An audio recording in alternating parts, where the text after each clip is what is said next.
ស្វាគមន៍មកកាន់ការឲ្យតម្រុយឆ្នោតយួនលេខល្អច្បាស់របស់ Channel ដំបូលឆ្នោត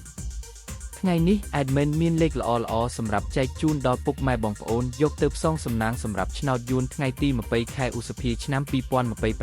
2026 មុននឹងឈានដល់ការឲ្យតម្រុយឆ្នោតខ្ញុំបាទសូមចិត្តពុកម៉ែបងប្អូនមេត្តាជួយ Like Subscribe Comment និងដាក់សញ្ញាកណ្ដឹងឲ្យ Admin ម្នាក់មួយផងដើម្បីជាការលើកទឹកចិត្តក៏ដូចជាដើម្បីតាមដានវីដេអូតម្រុយឆ្នោតថ្មីៗផងដែរ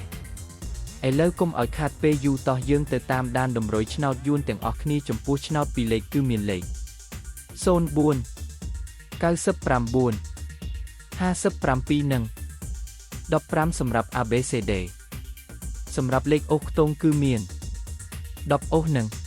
90អូសសម្រាប់លេខអូសចំពោះឆ្នោត3លេខគឺមានលេខ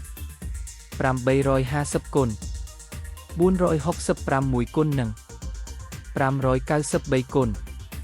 បាទឥឡូវនេះវីដេអូតម្រុយឆ្នោតរបស់ Admin គឺបានដល់ទីបញ្ចប់ហើយខ្ញុំបាទសូមជូនពរពុកម៉ែបងប្អូនដែលបានយកតម្រុយឆ្នោត Admin យកទៅផ្សងសំណាងជូនពរឲ្យហេងៗគ្រប់គ្នាចាក់ត្រូវគ្រប់គ្នាជម្រាបលាជួបគ្នាថ្ងៃស្អែកបន្តទៀត